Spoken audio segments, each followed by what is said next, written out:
Police in the American state of Wisconsin have detained the driver of a vehicle which drove at speed into a Christmas parade in the city of Waukesha, killing 5 people and injuring nearly 50 others. The vehicle hit members of a marching band, and a local hospital says it's treated 18 children among the injured. Our correspondent Barbara Plett Usher sent this report. This little girl narrowly escaped with her life. She had no idea what was hurtling towards her. And here, the moment when the joy and festivity of the Christmas parade turned to horror and tragedy. A vehicle traveling at full speed struck members of a marching band.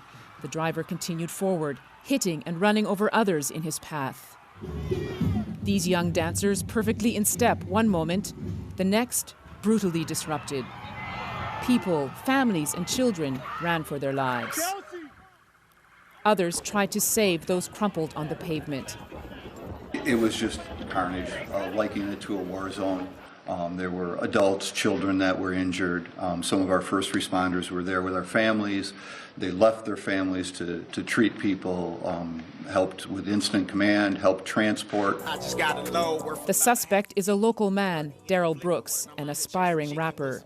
He posted this video on his YouTube channel, including what looks like the red vehicle used in the hit and run.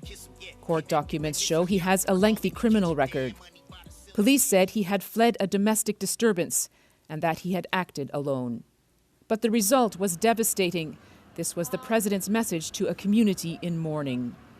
Last night, the people of Waukesha were gathered to celebrate the start of a season of hope and togetherness and Thanksgiving. This morning, Jill and I and the entire Biden family, and I'm sure all of us, pray that that same spirit's going to embrace and lift up all the victims of this tragedy. This afternoon, the police cordon came down and the road reopened. But nothing feels back to normal. In the coming days, there will be opportunities to grieve and remember the victims together. But right now, the town is only just beginning to absorb the shock and loss. Barbara Plett Usher, BBC News, Waukesha, Wisconsin.